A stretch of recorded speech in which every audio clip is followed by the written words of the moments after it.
This is the Danger Close podcast, Beyond the Books with me, Jack Carr.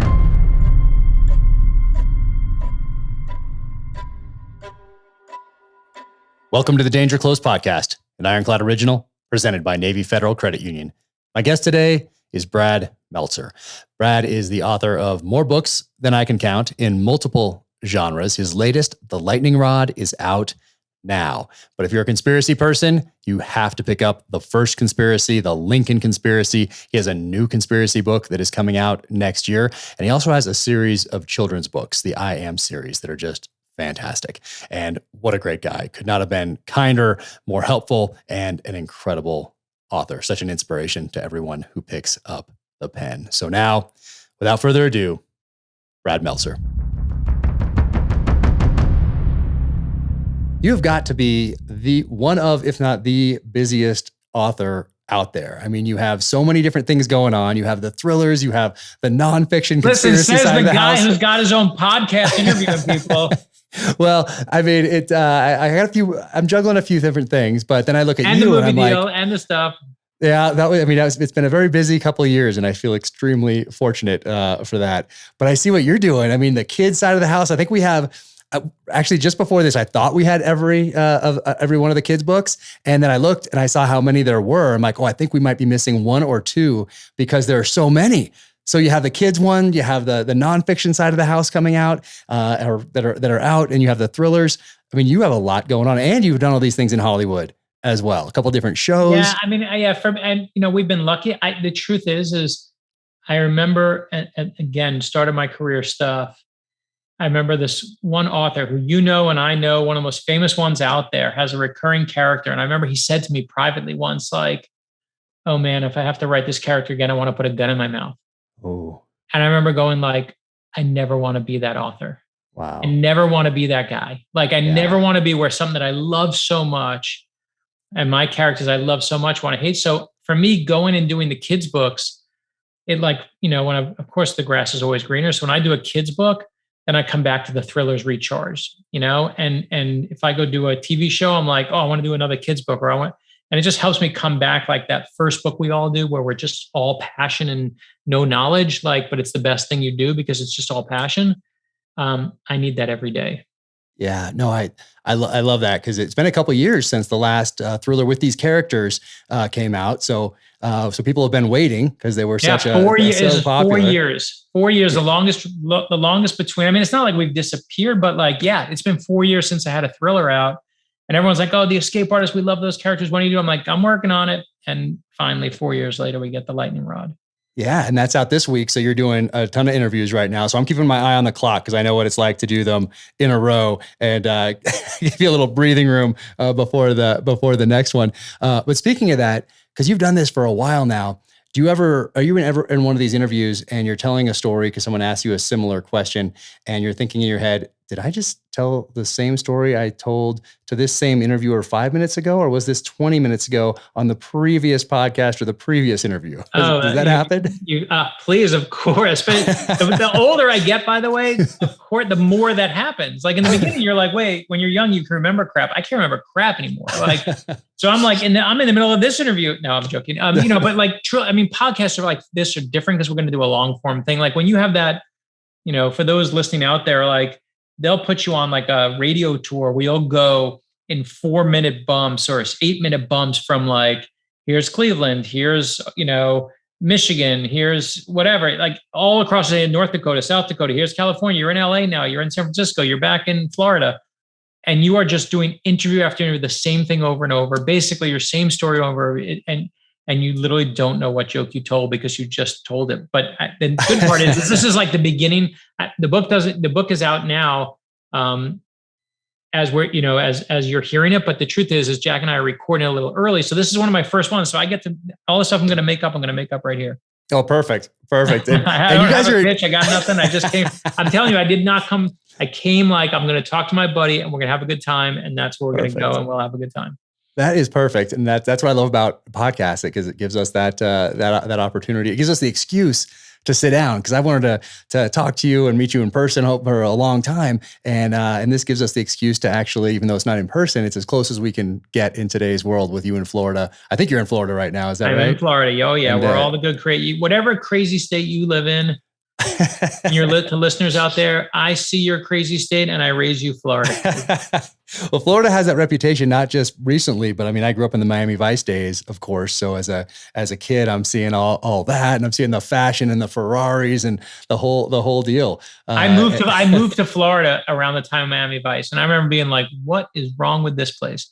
But I will tell you, Jack, that to my prom, which was in 1988 at the height of Miami Vice, or I guess my junior prom, it was like I wore a white suit with shoulder pads, purple shirt, thin purple tie. And I thought I was the most styling guy in junior high. I remember I looked at my buddy who I rented the limo with so we could split the price. And he was wearing a black tuxedo. And I looked at him and I said, "Man, you are so out of style." And I look like such a putz in that picture now. It's so bad. Great. No, that's fantastic. I absolutely love it. It's so fun to go back and look at those old photos. And now, if you want, you can share them on these Throwback Thursdays and Flashback Fridays and have a personal touch point with people who also grew up, who also dressed like that in 1988, and humanize yourself a little bit. But did you grow up in Florida? Or did you grow up somewhere else? No, I grew up in New York. My family was in New York, and New York kind of just kicked my family's butt, is the honest truth. My dad lost his job when he was 39 years old.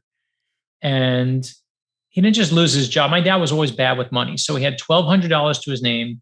He said, "We're going to have the do-over of life," as if it was a fun game we were playing.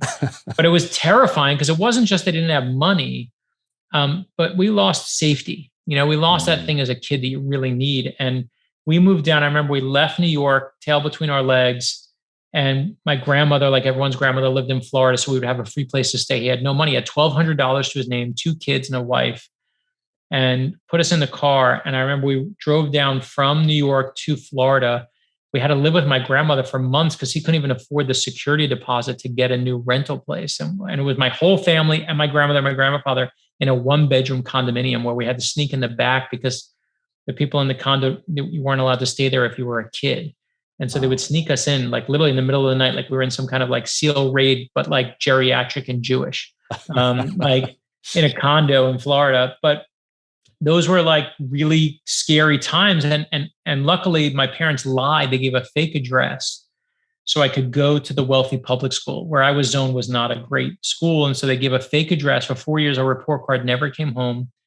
And I got to give a fake address so I could go to the wealthy public school. And that school changed my life. I had teachers and people that just took chances on me and said, "Kid, man, you know how to write, you know how to do this stuff." And they really just kind of helped me get on my way to kind of get to college and be the first to go there for my immediate family. Wow. So, but in college, you didn't quite yet know that you wanted to be a writer, or did you? I didn't know jack shit about anything, man. I literally thought you went to high school and you get a job. That's what you do. That's what my parents did. That's what you do. You go to high school, you get a job. And my mom was always like, "Oh, you would have gone to college." I'm like, "I don't know what you're talking about." I remember the first time I heard what the SAT was, someone said, "Hey, Meltzer, you taking the SAT?" I'm like, "I don't know what the SAT is, but if you're taking it, I'm going to take it." Wow. Like, I didn't know what it was. And I'm like, I'm going. And the truth is I had a teacher, Miss Spicer, my English teacher, who changed my life. And with 3 words, she said to me, "You can write." And I was like, "Well, everyone can write." And she's like, "No, you know what you're doing." And she tried to put me in the honors class. I had some sort of conflict. She said, "Here's what we're going to do. You're going to sit in the corner for the entire year, ignore every homework assignment I give, ignore everything I do on the blackboard. You're going to do the honors work instead, and you're going to thank me later." Wow. And I remember when my first book, the second book I ever wrote, the first one never got published. The second book I ever wrote got published. I went to her room. I knocked on the door. She said, "Can I help you?" I said, "My name is Brad Meltzer. I wrote this book, and it's for you." And she starts crying, Jack. And I'm like, "Why are you crying?" And she's like, "I was going to retire this year because I didn't think I was having an impact anymore." And I said, "Are you kidding me?" I said, you have 30 students. We have 1 teacher." And so Miss Spicer is still, authors, we don't like to send out free books. We want people to buy them, but I send her a free book for 25 years now. I will send her a free book every single time. No, the least thing I could give you. So she changed my life. And that's when The 10th Justice, the first book, came out. It's even as I sit here today, a blessing that I got to meet her. Wow, that is an incredible story. I hope teachers are listening. That's amazing. But then you go to college and then you end up back in New York. Is that right? I do. What happens is I go to college at the University of Michigan, and I had debt to pay off because whatever, it was expensive. And I was going to go to a guy named Eli Siegel was going to give me a job to work for him in like marketing or sales or something. He said, come work for me. It was actually in Boston. He said, come to Boston, move your stuff to Boston. Don't go to law school. That's ridiculous. Come work for me and I'll be your mentor. I'll take you under my wing. I said, fantastic. So I move all my stuff to Boston. I move everything to Boston. And the week I get to Boston, my boss leaves the job. And I'm like, I'm like, I can't believe this. I blew it. I wrecked my life. I did what all of us think we do in moments where we think we wrecked our lives. I said, I'm going to write a novel. I had no idea what I was doing. I had no clue. I was like, everyone has one novel and I'm going to take my shot. And every day I sat down to write, I just fell in love with these imaginary people. And like, I didn't know what I was doing. I didn't know how to do it. But I just fell in love with this process of talking to these imaginary friends. And that first book quickly got me 24 rejection letters. There were only 20 publishers at the time. I got 24 rejection letters, which means some people were writing me twice to make sure I got the point. But I said, I was young and stubborn. I said, if they don't like that book, I'm going to write another. And if they don't like that, I'm going to write another. And the week after I got my 23rd and 24th rejection letter, I started what became The 10th Justice, my first thriller. And it changed my life. Wow. So that first one, do you still have it on the shelf somewhere? It's somewhere, like you can see my shelves right here. On the podcast you can, but I'm sitting in front of these shelves. There is a copy up here. I do keep it. And listen, I could sell it now and be like, hey, let's sell it. It'll be awesome. But I feel like that's just cashing in on people. You know, I mean, I feel like every book you put out should be your absolute best. And if it's not your best, don't put it out. Your readers deserve better. And I keep it here and I love that book and I can take it now and like, you know, make it move faster and I can redo it. But that book, what I love about it is it's me falling in love with the process of writing. It's me figuring it out literally in these 400 pages of that book. And it's kind of like if you took a 57 Chevy, you know, you can put in a new, you know, like XM Sirius radio. So you have satellite radio instead of like the crappy radio it had. You can put in a muffler so it doesn't rumble. You can put in better windshield wipers so it's smoother. You can do all the things you should do to make it modern. But if you do, you rob it of its soul. And I don't want to rob that book of its soul by just improving it with 25 years of, you know, what I think is knowledge. But I love that it's me at 20 something years old, just trying to figure out what the hell I'm doing with my life. And you can see it on every page. It's mistake after mistake, but passion after passion. Oh, I love it. No, man, what a story. So did you take that second book then?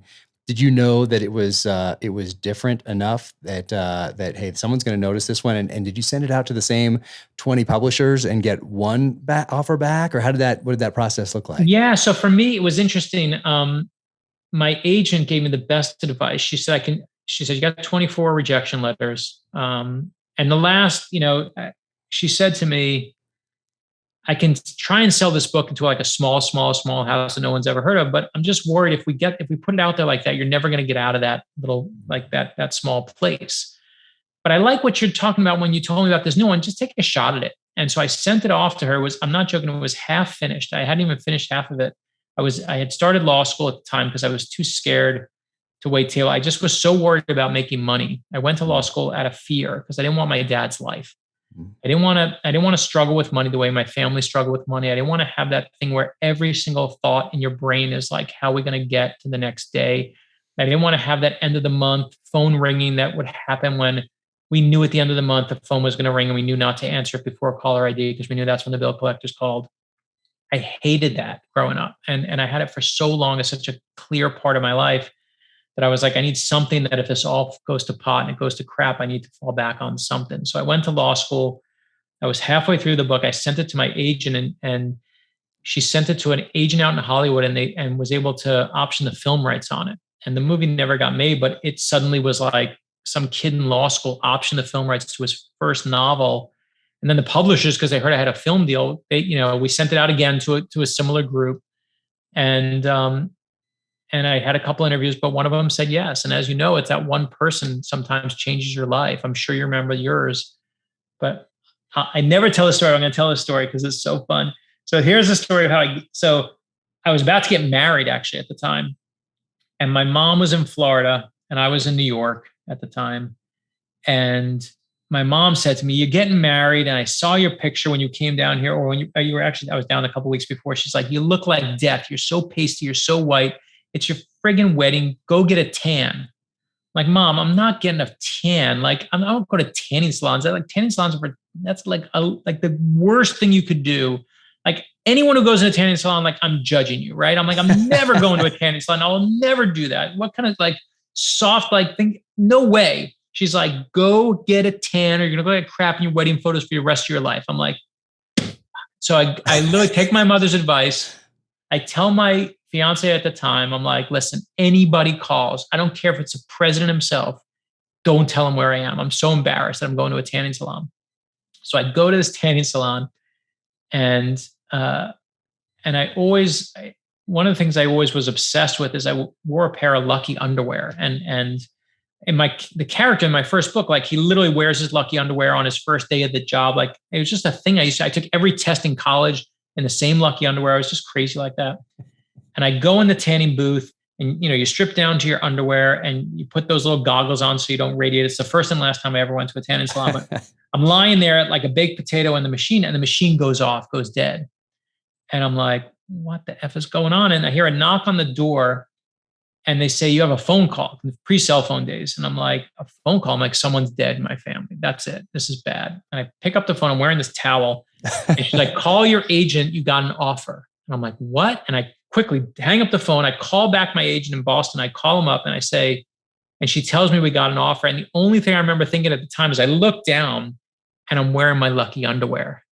And I'm like, "Yes, baby, the underwear come through." Like I was so psyched. So that was the time I actually got that first yes. And obviously, again, that moment changed my entire existence.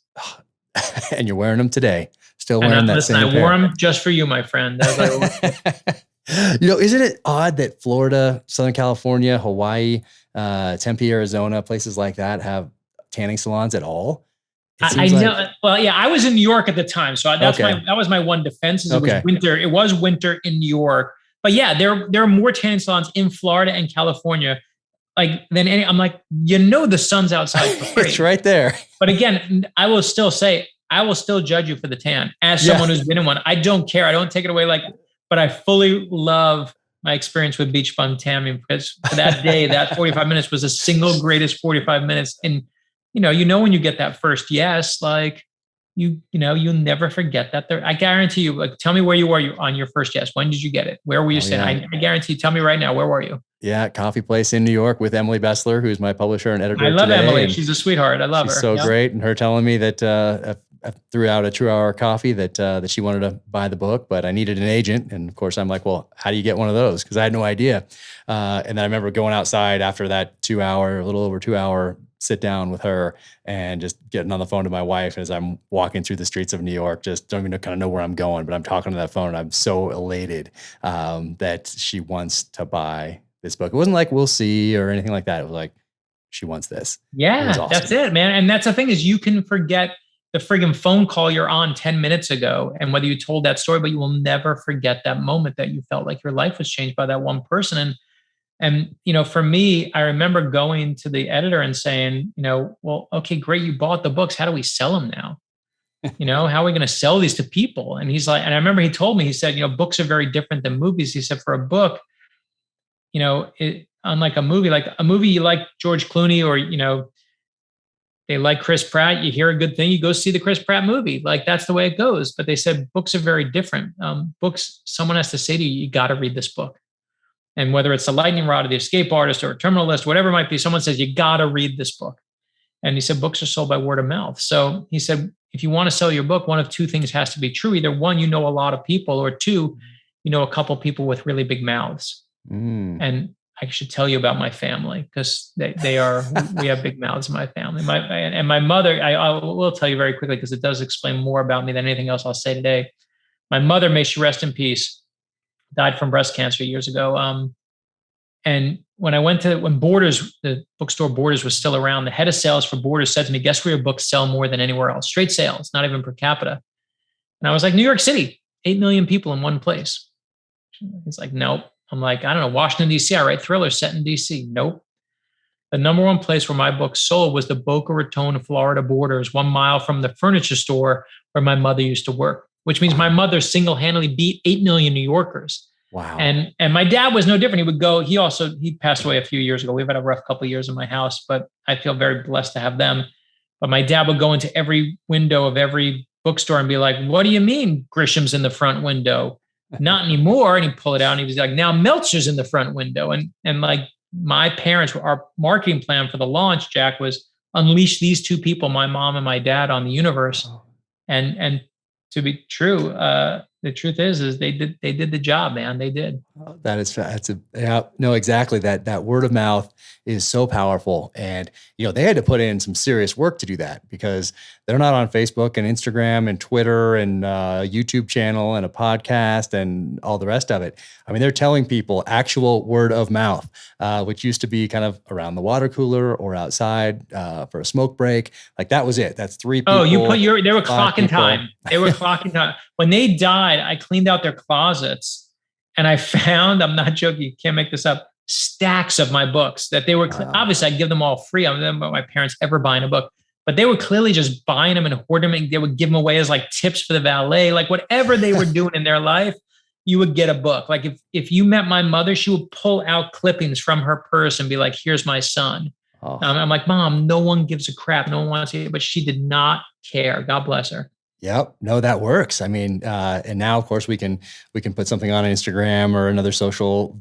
platform or whatever it is. And that's that modern day word of mouth, and people can read it. And instead of going to the water cooler at work or outside for the smoke break, they can tell their circle of friends, which may be 3 followers, it may be 10, it may be 20,000, it may be 1 million, it may be 30 million, but it's the same word of mouth. You've got to buy this book. I mean, it's the same thing, just with modern platforms. So that's something I think that I recognized very early on as I took a breath and looked at the space, which I didn't do until about a month before the first book came out, because I thought you could go to the mountains where we are and write a book in a cabin and send it to New York and start the next one. Oh yeah, no, that's exactly how it works. That's exactly how it works. And I thought it hits the New York Times list and people just leave you alone until the next one comes out and you have plenty of time. And no, maybe it was like that at one point in time. I think it was like in JD Salinger days. Like you could just like JD Salinger could go be a recluse and they'll just take care of it for you. Like those days are dead. You got to be like Barnum himself right now. You got to you are the circus. Yep. And it's sad. I don't think it's a good thing. I mean, if I could get rid of, I have fun on social media. I love that people have fun with our stuff on social media, but it's a job. Like it becomes a part of your job, and that means like less efficient to be a writer.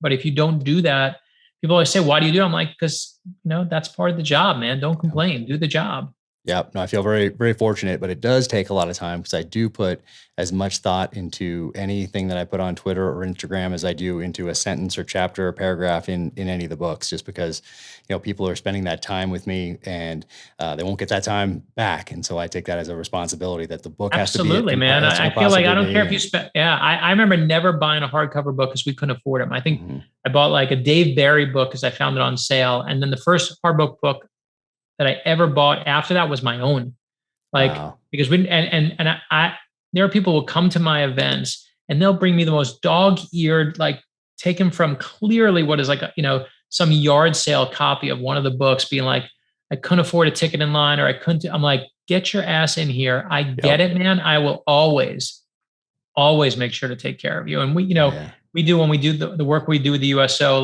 they know, I tell them all the time, you have a vet who needs a ticket. It will always be there for them. We've done tours. We, make sure that, in fact, we still do, if you're a veteran, first one there, there'll be a free copy for you. We make sure that we take care of those people because if not, what are you doing, man? What are we doing? Oh, no, that's amazing. And you're that person that brings in that faded, dog-eared, ripped cover from the yard sale copy. When you sign that for them and have to shake their hand and take a picture and say hi and exchange a few words, that's that word of mouth again. They're going to go out there and they're going to tell everyone that will listen to them how awesome you are and how great this book is. And that's really. I had this guy, I'll never forget. I had this guy, this was years ago, maybe for the Escape Artist or before that. And he wrote to me privately and said, I can't afford a ticket. I always try to do non-ticketed events. All my events are free. For the Lightning Rod, the whole tour is free. but there are like, I think 4 or 5 events that just for capacity reasons, they have to sell tickets. It's just they're worried they're going to sell out and they got to do it. And a guy wrote to me and said, I can't afford to go. I'm so sorry. And I wrote back to him like, you're not missing this. You're my guest. And I didn't care. We didn't publicize. We didn't tell anyone. Whatever. We do it. Got him. This is the crazy part of the story.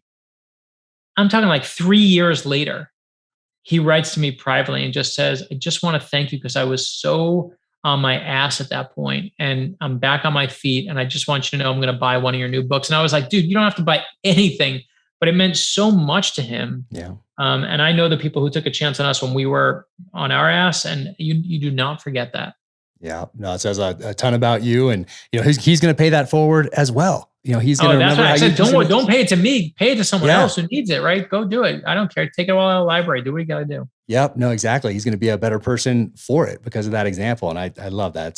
That's what I love about you and seeing you in interviews. You come across as how you are, and it's so amazing. It's inspiring to me and inspiring to everybody that follows you or reads your books. No matter whether the thrillers or the conspiracy nonfiction or they get the kids the children's books. I mean, I love everything you have going on. Speaking of everything you have going on, though, how on earth do you juggle all these projects? Do you prioritize and execute? Like, hey, I'm doing the kids book now, and that's going to be X number of months, and then it's thriller for X number of months, or how are you planning your years? I guess because it's been a couple of years since the last thriller came out. So how do you juggle all these things? Yeah, so the thriller is the one thing that's the through line. That just takes the longest because you're sitting blank page, and you chapter 1, create the world, go to it, have at it. That's the hardest. The kids' books, writing a 400-page thriller compared to a 40-page kids' book is just, I know they both have their art. Both are art forms. You have to put your time into both, but it doesn't. I can do it so much quicker when it's just 40 pages than when it's 400 pages. And so what I do is I can't do 2 things at once. So what I do is I'm writing the thriller the whole time, and then I'll take a break and say, okay, right now I'm going to take off and do this kids' book. I'll get this done. Then I can go back to the thriller, and I'll use that to kind of marinate. And the same thing with the George Washington conspiracy books and the Lincoln conspiracy about the secret plots to kill Lincoln and the secret plots to kill Washington. I mean, people know me for the thrillers, but those are real stories. And when you tell that real story, Josh mentioned I work on those together, you just got to follow the history. The story's there. You just got to, tell them what it is. So it takes, again, it's a different skill set because you're doing reporting, you're doing 50 pages of footnotes, you're getting every detail right. But to me, even though they all sound different and crazy, a good story is a good story. And I think you got to make space in your life for what you love. For me, and this is just me, if I wrote a thriller every year, and God bless you, I know you can do it and you can do it really well. And there are many people who can do it really well, but I'm not one of them. If I wrote a thriller a year, they would quickly be churned out garbage. They just would. I'm just not that fast, and it takes me long. And I realized that I think just for the way my brain works, if I did one every year, also, my brain needs to it has a short attention span, needs to do other things. Mm-hmm. So, I mean, I'm sure the same way this podcast is like a way for you to scratch a different itch for yourself. Like you get to do a different part of your brain, and that's a recharge. And I think everything as a writer you can do to recharge and fill up the sponge allows you to then squeeze it dry. But it's just organization skills. It's not much more than that. Yeah, this is my year to get organized. I just went over with my agent, my grand strategic plan vision for the next 10, 20 years. And so let me tell you something. I don't care what they say. I know they're going to all tell you, and Emily will kill me if I'm telling you this, but people always say to me, how do you not write a book a year? My publisher won't let me. I'm like, tell them you won't. I'm like, tell them. I'm like, they tell me what you think. They don't tell me the same thing. Brad, your sales will be even better if you could sell a book a year. I'm like, okay, that's fine, but I'm not doing it. Yeah. And whatever, I just want to do the things I love, and I don't want to hate what I love. And if you make me do the same, if I said to you, Jack, what's your favorite movie? And you said action movies. And I said, great, you can only watch action movies the rest of your life. You would eventually hate action movies. That's possible. Right? Whatever it might be. And I just feel like I never want to be that guy, like we said at the start of this. And so for me, don't let the publisher ever push you around. Make the time, especially with your family, carve out the time because it goes so quick. And I think it's worth protecting. Yeah, no, I need to get better about being present when I'm with my family, because now I'm not. That's my resolution. That's my New Year's resolution. Oh, is it nice? Yeah, because is. it's so easy, especially when I'm doing this one book a year thing. That I go downstairs now in the new place, go downstairs, sitting there, dinner or whatever it might be, and I'm thinking about this plot point, or I'm trying to solve a problem on the written page upstairs that I ran into. So I'm not actually there. So I'm trying to get better at that too. Yeah, but you're never going to solve that. That's how that's called being a writer. We're always going to be in that daydream land, but the key is to, at some point, like, stay downstairs, man. Yeah. Don't go back up. I know you can go up at 9 o'clock or 10. And I was eventually like, no, stay down, try to put the phone down as best you can. No, don't scroll. And I find I'm, giving this advice. I need this advice myself, but like, it's vital. It's vital stuff. Yeah. Well, I did that last night, and having the new house where we have this physical separation, because the last couple of books were written in a closet off the bedroom. Where I had a closet. That's rough. Because every time I would do something like an interview, I'd have to take all my research and all the books and throw it into the bedroom and sit down and look like I was nice and organized, and then go back and I'd have to figure out where the yellow stickies were in the notebook that went with this one and rearrange the chaos again before I got back at it. But that takes time, and my wife would lose it. Well, not really lose it, but I could tell it was getting on her nerves a little bit, walking into the bedroom, clean when she left, and then everything from my office closet all over the place when she walked back in. Not ideal. But last night I went downstairs and I was there. Like, I didn't come back up. That's it, but that's also because the book's done. The next book is done. I'm on first pass edits right now, so it's now you're cruising. So don't worry about that. Yeah, so it's good. It's and I did so many edits on the last Word doc that came in. I don't think there'll be very many in this first, second, and third pass. That should be. That's the best. I said finishing is like the best part. When you finish, and even when I don't care, you bring on all the edits you want, but just having a draft done. Oh man, I miss those days. Yeah, and then it's back to get on schedule for book 6, because last year was scripts and book 5 at the same time, going back and forth, which was great. I learned a ton, but it was a lot to do. But you've been doing this for a long time, and you've done the TV shows as well. And you had you had Decoded, you had Lost History, and in Lost History, you found the flag that was raised on 9/11. That was. So I went to History Channel. I basically said to them, I want to use our TV show like a modern day wanted poster. I want to be able to, I'm going to go on TV. I'm going to find lost artifacts. I'm going to tell people the story of these lost artifacts. I'm going to say, bring them back. And people are going to bring them back. And I remember they said to me, are you going to find anything? And I'm like, I guarantee you we're going to find something. But I also guarantee you we have no idea what we're going to find. Whatever we think we're going to find is never coming back. Whatever you think we're never going to find is going to show up. And the very first episode of Lost History, I go on television. I say, we all know that famous photograph of the firefighters at Ground Zero raising the flag on 9/11. And what no one knew was 24 hours after that photo was taken, the flag went missing. And I went on television. I talked about how it happened. I looked at the camera and I said, someone out there, I know you have it. If you bring it back, I'll give you $10,000.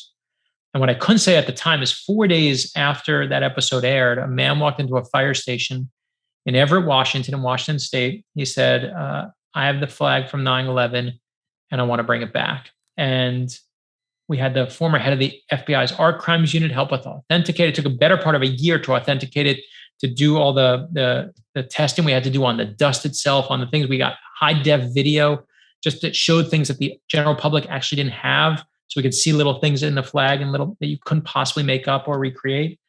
And he said to me, this flag is now more authenticated than most Rembrandts in museums. And I was like, what's wrong with Rembrandts in museums? I was like, oh crap. But I did get to unveil that flag on the anniversary of 9/11 recently in the 9/11 museum, where it's currently still on display. I've had, people have sent me a photo of a Pearl Harbor veteran saluting that flag. And Jack, of all the things I've done in my life, this was easily probably the most humbling to just even have that small role in it. And I love that flag is still on display there. And I encourage anyone, go to the 9/11 museum. It's not a depressing museum. It's a museum of inspiration and heroism. And you see some amazing things there. I love that the flag is there to this day. It's incredible. Yeah, that museum, every American every person should go there, and they do such a good job with it. It's so moving. It's such an emotional experience to be there. And how did that flag get to the guy in Washington? So it's interesting. So the story that he told us was, the flag was given to a woman who lost someone on 9/11, lost a family member, and someone gave her the flag. Now, don't forget, when the flag was raised, even when it was taken down, it wasn't famous yet. It doesn't become famous until 2 days later when every newspaper in the country runs with it. So when it came down, it was just a flag. It wasn't the 9/11 flag. It was just a flag. And they took it down and someone said, here, you can have it. And she had it for all this time. And she said, I think he was a flag collector of all things. And she's like, I think you'll like this. And he saw the show and was like, oh my gosh, I know that tape. I know that flag. Where we got lucky is they made it to raise it. They made a makeshift kind of hallard, which is the thing, obviously, you put on the flag and the little clips and the thing you hoist it with. Instead of being just a professional one, it was homemade. And because it was homemade, you could see things on it that you otherwise couldn't recreate. And the best part of the story to me is when we found it, I said, can I talk to the guy who brought it back?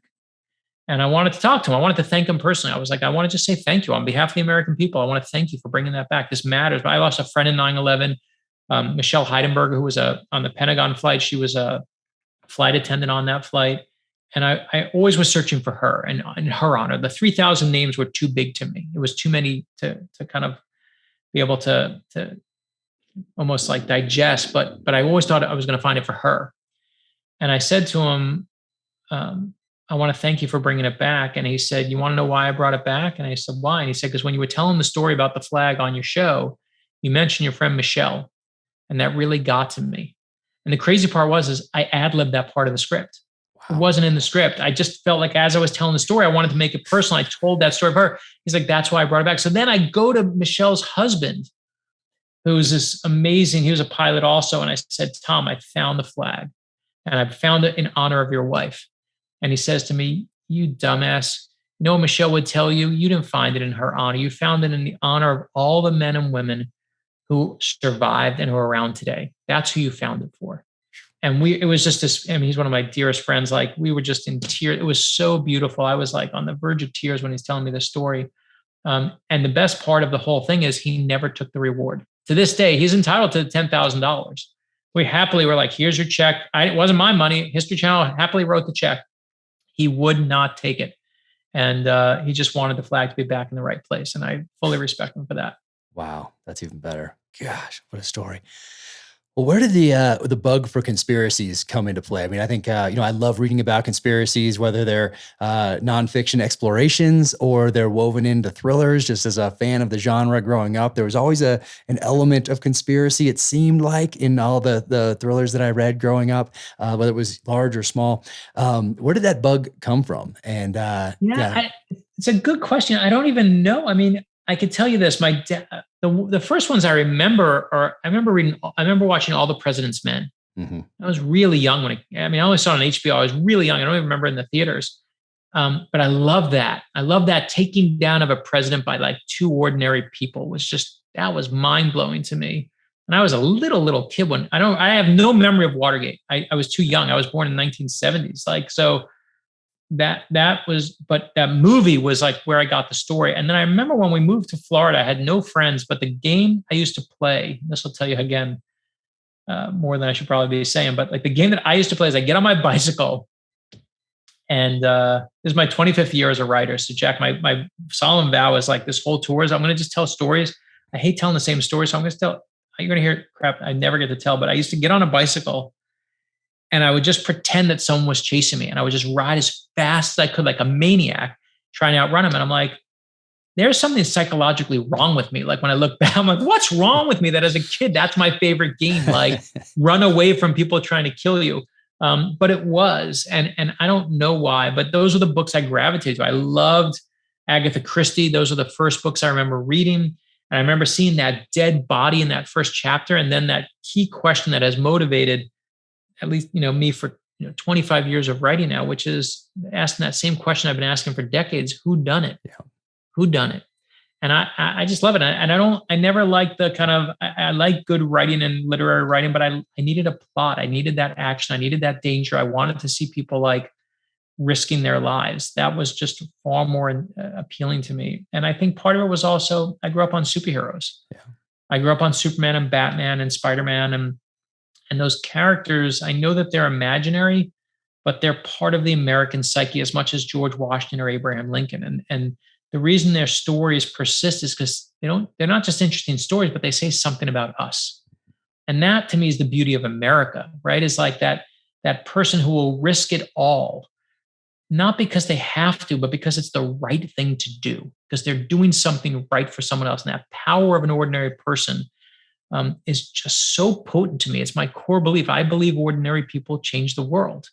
And I don't care where you went to school, and I don't care how much money you make. That's all nonsense to me. But I believe in regular people and their ability to affect change. And those heroes, Batman taught me that, and Superman taught me that, how to be good and how to be kind and how to do right. And that is something I just refuse to give up on. So it was my mixture of that kind of power of an ordinary person mixed with my love of that danger, that just thriller writing just became the one story I wanted to tell. And now you've gotten to write some of those comic books, some of those. I know, yeah, that's crazy. Listen, I love writing the lightning rod, but when I get to write, Batman, and I get to put words in Batman's mouth, I'm wearing my underwear on the outside of my pants that day. Like, that is the most badass. Like, you can do it. I mean, I know it's fun to go see the filming of your thing, but like, it's Batman. It's Batman. It's Batman. That's it. It's just Batman. I mean, yeah. I mean, that's amazing. How did that come about? How did the first comic book come about? Did you pursue that, or did someone offer it, or how did that come about? Yeah, no. A DC. I've been hiding since my very first book. I hide in every single book. I still hide things that no one will find. I hide puzzles. I hide cryptic things. I just hide everything in them. And I also hide comic book references. Nice. And for 4 books in a row, I was hiding comic book. And this was before comic books were cool and before superhero movies were big. Like, this is when it was just nerds. And there'll be like one dude at every sign who'll be like, Meltzer. I'm like, yeah. And he's like, I saw what you did there. And it's not like Clark Kent or Bruce Wayne. It's like, it's a deep cut. It's hard. It's like you with guns. Like, when someone knows their guns or not. I know when you really know your superheroes, right? Yeah. Like, I know what your crap is. And an editor for DC Comics came to me, and he's like, he was the last person in line at the book signing. And Kevin Smith, the director, was writing Green Arrow at the time. It was their DC's #1 superhero book. Wow. And he was leaving, and no one else was working in comics. You either were a comic writer or no one outside. And he's like, you want to write one of our most popular characters for DC Comics? I'm like, I've been waiting my whole life for someone to ask me that. So I literally got proposed to at a book signing. It was the greatest signing as far as I was ever concerned. And again, just so much fun to do. And has been this wonderful thing that I've been able to share with my kids. And there's just nothing like getting to put that kind of good. It's not the good you create, but like that you're part of this amazing kind of quilt that has been knit together by thousands of creators, and you get to kind of put a little stitch in it, and that stitch has the word Superman on it. So cool. Before I get to your new thriller, first Conspiracy, Lincoln Conspiracy, we talked a little bit about these nonfiction books that you've done. Plot to Kill George Washington. I mean, these 2 conspiracy books are just, incredible. The lifeguards, kind of the essentially Secret Service inner circle around George Washington. You have betrayals. You have a largest public execution, I think, in U.S. history up until that point. It wasn't even the U.S. at that point. The birth of a counterintelligence agency, essentially, precursor anyway, predecessor, I should say. What was that like, writing that? And then I wanted to ask you about the last conversation between George Washington and Benedict Arnold. And because there's all these little things, history is so fascinating. Anything I can do to get people to go and spend some time in the pages of books that have a touch point with history, I want to do that. And yours do that so well. What is that last conversation between them? And there's 3 things I think that Benedict Arnold asked of George Washington. One is to send him his luggage, which is no one really knows what that was all about. Let's unpack all that. I mean, it's so good. I mean, and again, I didn't make up the story. It really happened. There was a secret plot to kill George Washington at the start of the Revolutionary War. When George Washington found out about it, he gathered up those responsible. He built a gallows, and then he hanged the person in front of 20,000 people, the largest public execution, as you said, at that point in North American history. George Washington brought the hammer down, was like, do not mess with me. I'm George Washington. I'm going to be on the money one day. He was just badass. And what I love about the book is we all tell the story about George Washington, like George Washington's the greatest man who ever lived. And we, faced the British, at that point in history, the greatest fighting force that existed at that moment. And we just believed in democracy and held hands and we took them down. And it's an awesome story, but it's not the true story. It's not what happened at all. When George Washington, at the beginning of the war, George Washington had no experience. He completely got out-generaled by their generals. He just didn't have the experience. In fact, one of the great scenes in the book of the first conspiracy is he gets pinned back by the British in one of the early battles of the war. He's got the East River behind him. He's got the British in front of him. There's nowhere to run. This is the moment George Washington should have died. It should be over. It's done. It's done and we lost. And in the middle of the night, George Washington does what really great leaders always do in moments where they should be done, is he improvises. And in the middle of the night, he starts commandeering boats along the East River one by one and putting his men in it and sailing them away to the other side of the East River. And the key moment is that George Washington won't get in any of the boats until all of his men are away safely first. And not just the big top, the generals and the big people, but like the lower guys too. And his men see that. They see that he's risking their life for him. And it's not that that's the magic moment that won the Revolutionary War. There were plenty before and plenty after. But to me, leadership is not about being in charge. It's about taking care of those in your charge. And that's what George Washington stands for. In fact, I'll tell you this, when President George H.W. Bush, who of course died last year, he had given me a blurb on the book.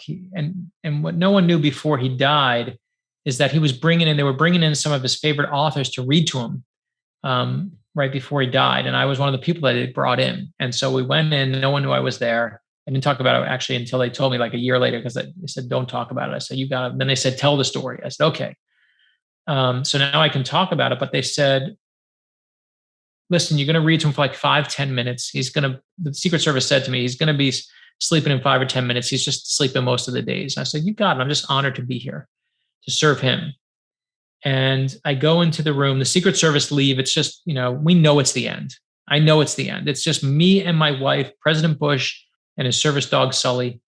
And they leave. And on his desk is a stack of like dog-eared books that he's read. It looks like can't tell you how many times. And one of them is The First Conspiracy, is our book about George Washington.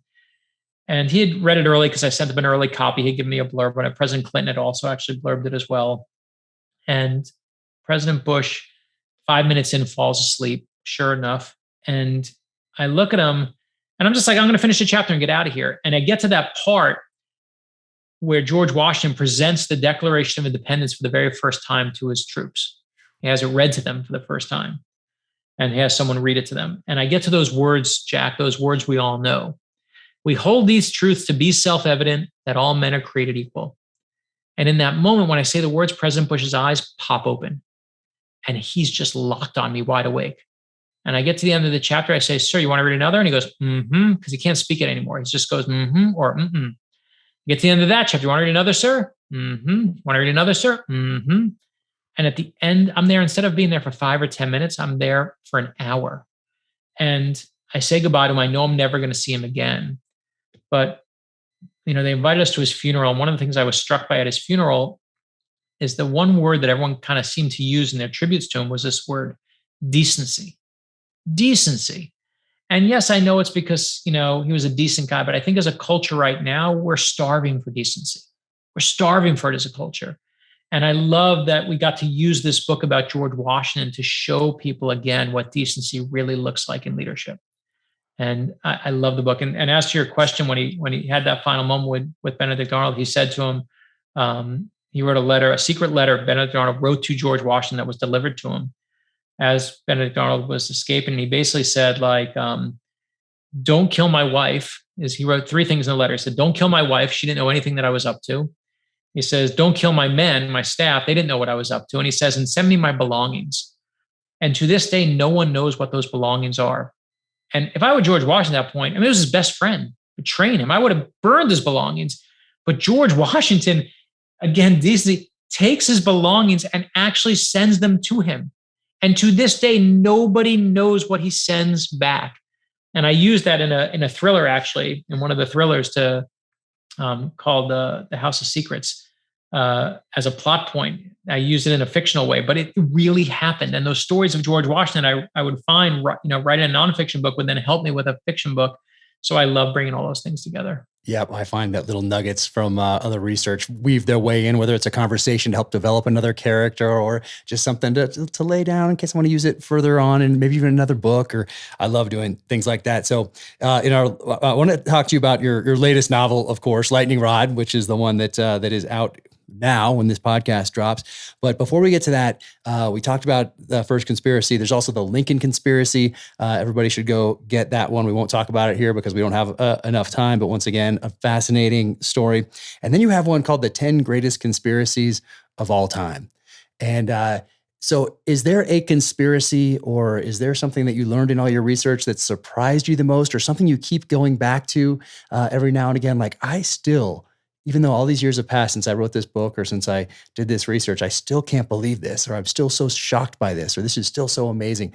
So in all those conspiracies that you have, whether it's this book or other ones you've done since, but which one fascinates you the most, or do you keep returning to in your head as unsolved, or something that's just surprising or just intriguing to you that you keep returning to? Yeah, I of course love the JFK one. It's just the gift that keeps giving. That's a good one. But as for the one that I'm obsessed with lately, you'll see it's the next conspiracy book. I'll tell you offline, you and I, but I can't announce it yet. But it after the first conspiracy, after the Lincoln conspiracy, the next one is my obsession. Nice. And it'll come out next year, but it's the new one. That's where we have been for the past 2 years in my head. Perfect. I love it. And so let's talk about the latest novel, Zig Nola, Escape Artist, came out 4 years ago now. Lightning Rod out now. A couple questions. Female protagonists, very strong, not in need of saving. I've heard you say that before. You were very, in not just in these two books, but in others as well, writing female characters that aren't in need of saving. So that, the study of maybe the trade of being a mortician in there as well, and then Dover Air Force Base that features in so let's start. So I do a lot of work, as I said, with the USO. USO, they used to do it. They used to send 6 thriller writers every year to go entertain the troops. So I've been all over the world with them. I've been to Kuwait and Oman and Qatar. I've been to Cuba. I've been to Turkey. Wherever they send me, I go. And I love doing trips with them to entertain and say thank you to troops who have served us. And it was there I learned about Dover Air Force Base. I know you know it. I know serving you know it, but I didn't. And Dover is, of course, the place where our fallen troops, their bodies are taken. You've seen it on TV. You've seen those flag cover coffins come off the planes. And I was struck by it, because what I was struck by is that the men and women who work on those bodies, it's not just our fallen troops, but it's our fallen spies. It's our 007s that are out there. It's our CIA operatives out there. So Dover is a place that's filled with secrets. And then I saw the work they do. So you have a mortician there who will spend 12 hours rewiring someone's jaw and smoothing it over with clay because someone wants to see their dead son one last time. Rebuilding someone's hand from scratch because a mother says that she wants to hold her son's hand one last time. These are the best of us working on the best of us. And I was just humbled by the work there. I went to Dover. I've made multiple trips there. They were so kind to me there. And I remember saying to them, have you ever had a body come in and maybe there's a secret message hidden on it, or maybe there's like a tattoo, or maybe there's something like a secret thing. I was obsessed with it. And they said to me, if you were on a plane and you wrote, and you knew the plane was going down, depending on the height of the plane, but you knew the plane was going to crash. If you wrote a note and you ate the note, that upon the crash, the liquids in your stomach could preserve that note upon the crash. I'm like, that's a great idea for a book. And they said to me, that's not an idea. It really happened. We found the note in a member of the troops in someone's stomach once. And I was like, oh, I got to do that. And that's what happens in The Escape Artist. Is basically a body comes in. Zig, who's our hero, the mortician at Dover, looks and opens up a body, and he's taking care of this body because it's a woman that he knows from when she was a little girl. He was friends with her daughter, this woman named Nola Brown. And he knows that Nola at a Girl Scout camp thing burned part of her ear off when a soda can exploded in the bonfire. So he knows this. He knows her. He wants to take care of her, show the body respect, show the body the dignity that it deserves when anybody comes into Dover. And he opens up the body, and in her stomach, he finds a note. And the note says, Nola, you were right. Keep running. And he realizes this body, this is not Nola Brown. She doesn't have the thing in her ear that was in her ear. This is not Nola Brown. Nola Brown's not dead. She's alive. She's on the run. And I just ruined chapter 1 of The Escape Artist for you. She's the escape artist. But I was struck by that story and I was determined to use it. And then Nola, so Zig's one of the heroes in the book, the male character who's the mortician. And Nola, when I was researching, when we were doing the 9/11 flag show, they took me in this, I was up at in Virginia on a military base there. And one of the things they showed me was this great military thing that they have where the army has all these paintings. I'm like, why does the military have all these paintings? It makes no sense. They have paintings from Adolf Hitler, but paintings from generals and all these captains and everyone doing paintings. And they explained to me that since World War I, this is true, the US Army has had an actual painter on staff whose job it is to paint disasters as they happen, from the beaches of Normandy to Vietnam to 9/11. There's a painter. I'm like, you're telling me that everyone else is running in with guns blazing and you got someone running in with paintbrushes on them? That's the craziest guy in the world. I got to meet him. I want to meet that guy. I'm going to make him a character. And they said, you mean her? You want to meet her? And I was like, oh shit. And she was the most badass mother you've ever seen. And I was like, I got Nola Brown. Wow. And Nola Brown became a real character. And she's the other part of this Zig and Nola team. So The Escape Artist is the first book. You'll see them in the Lightning Rod. You don't have to read the first one to enjoy the Lightning Rod. They're all standalones and you can enjoy them in any order. But obviously these two characters and those USO trips had a huge impact on what I was doing for the past decade now. Man, that is fantastic. I love it. So you have this is the latest one, the conspiracy books out there, the I Am books, the comic books, the TV shows. I mean, you've got a ton of things going on, and I got my eye on the clock. I know I have 2 minutes, so I want to thank you for taking this time. I know you got to hop right into another one. I mean, it means the world to me to sit down and have a conversation, and I hope we can link up in person one of these days soon. Yeah, and, email me when we're done, and I'll tell you the other thing too. But I do have to say, you're just one of the nicest guys around. I know we become like, I know what like Twitter friendships are, but you can also sell, when people are bullshitting, and I always have appreciated about your honesty and your passions are out there. And I think that's always a good thing. So thank you for supporting me with these books and all the other fun stuff. Oh, absolutely. Absolutely. Thank you so much, and take care and best of luck with the rest of the tour. Thanks, Brother Jack. Take care. Just wanted to say a quick thank you to Navy Federal Credit Union for taking such good care of me and my family over the years. I've been a member since 1996. Right there. There's my Navy Federal Credit Union Q card right there. So yeah, been a member for quite some time now. They've done a fantastic job with me and my family. And I know that investing and saving can be stressful, and Navy Federal Credit Union takes that stress away. A lot of educational materials, and they can help you get on track in 2022 when it comes to saving and investing. So go to NavyFederal.org/save and invest. Trust me, you won't regret it. I know I'm not the only one looking for healthy snacks for me and my family, especially after a very busy 2021 as we move into 2022. And if you've been following me, I'm looking forward to figuring out a schedule where I'm getting a little more sleep, where I'm getting some exercise, and where I am eating right. And that is where Paleo Valley comes in. Check them out, paleovalley.com, and you can use Danger Close 15 at checkout for 15% off your order. Now, this stuff is awesome. Paleo Valley. How do I know it's awesome? Because I just crushed a few of these beef sticks, and these things are awesome. There's all sorts of different flavors: jalapeno, original, teriyaki, summer sausage, garlic summer sausage, and they are awesome. So Paleo Valley, thank you so much for sending these out to me. And for those that are wondering, these beef sticks are 100% grass-fed and grass finished. Many on the market claim to be grass-fed, but actually are finished on grains.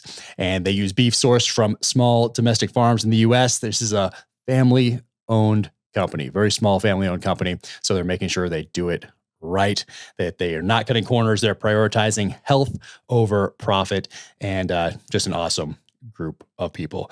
What else do they send me here? I have these superfood bars here with grass-fed bone broth proteins, and there's all sorts of flavors here too. Pumpkin spice. How did you guys know? Awesome.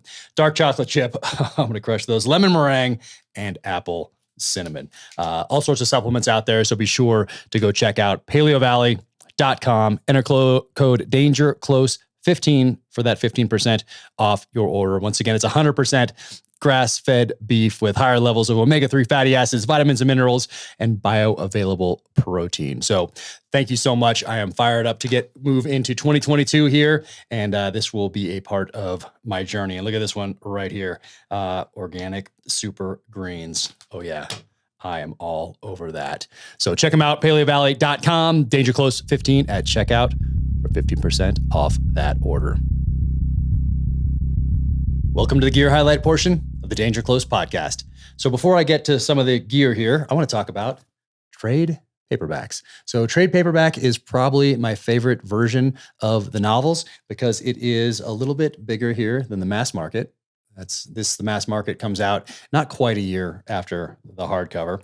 The hardcover is obviously what comes out first. And see, the trade is almost as big as the hardcover, but it just has a good feel to it. And I like where they put the blurbs and how they do all that stuff, just a little bit different than the hardcover and different than the mass market. And it just feels good. So this one is out now. Oh, and those are CDs. Yes, CDs still exist. But the audiobook drops the same day as the hardcover.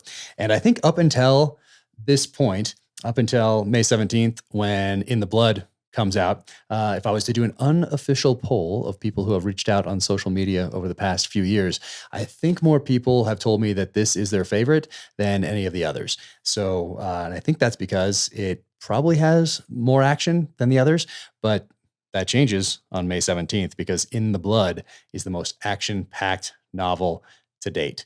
And I didn't intend it to be that way starting out. It just naturally progressed that way. So that's coming in hot on May 17th in hardcover and in audio and ebook, all on the same day, available for pre-order now. And Savage Sun is now out in this version, my favorite, trade paperback. So if you are interested in trade paperback, this is available right now. All right. What else do we have here? Surefire, man. Thank you guys. Check that out right there. I had the older version of this. This is the Stiletto Pro. I'm guessing I'll have the Stiletto. No, there's not an L in there. Stiletto. Yeah. Stiletto Pro. I have the earlier version. This is the newer one. And I'm looking forward to giving this a run. Actually, I'll test it against that old one I have because the other one is downstairs. I know exactly where it is. And I'm guessing this one is brighter, but very cool. Surefire. Thank you guys. I had Surefires with me on every single deployment. So thank you so much. This is really cool. So The First Marauder by Luke Ryan. And I mean, this is pretty special right here. This is his first novel, and he's done some poetry before and sent me this. And it's published by Dead Reckoning Collective. So I just want to read a little bit. First, I'll read about Luke Ryan here because, I mean, what an impressive background. Grew up overseas, the son of aid workers, where he spent 9 years in Pakistan and 5 years in Thailand. He eventually joined the U.S. military and became an Army Ranger for the 75th Ranger Regiment, where he went on 4 deployments to Afghanistan and left the service as a team leader. After a brief nomadic period, Luke attended the University of South Florida, where he got a degree in English literature. From there, he worked for a number of jobs, journalist, videographer, copy editor, creative services producer, social media manager, and is now at Black Rifle Coffee. But his poetry on war, one's called The Gun and the Scythe. The other is called A Moment of Violence. I like that. But check it out right here. The First Marauder, very cool. Luke, thank you so much for the note. I sincerely appreciate that. And thank you for signing it. And then this is cool too. This is a little bit about the publisher. And here we go. It's Dead Reckoning Collective. And it says, Dead Reckoning Collective is a veteran-owned and operated publishing company. Our mission encourages literacy as a component of a positive lifestyle. Although DRC only publishes the written work of military veterans, the intention of closing the divide between civilians and veterans is held in the highest regard. By sharing these stories, it is our hope that we can help to clarify how veterans should be viewed by the public and how veterans should view themselves. So check out deadreckoningco.com, deadreckoningco.com. And Luke, thank you for sending this to me. It means a ton. Sincerely appreciated. What else do we have? Another Black Rifle connection. Chris Hunt, Code of the West. Have you not heard of Code of the West? If you have not, then you're probably one of the last people to hear about it. And Code of the West, check them out on Instagram, and you can link up in bio and get some amazing artwork by Chris Hunt. And let's check out this one. It says, "Never corner something meaner than you." That's awesome. And here's our motto: live with courage, keep your word. Code of the West. That's pretty cool. Probably be a better country if more of us did that. Awesome. Chris, thank you so much. Appreciate it. Laissez-faire, by the way, on Instagram. And I think that is it for this edition of the Gear Portion. Awesome. Thank you for tuning in to the Danger Close podcast, an Ironclad original presented by Navy Federal Credit Union.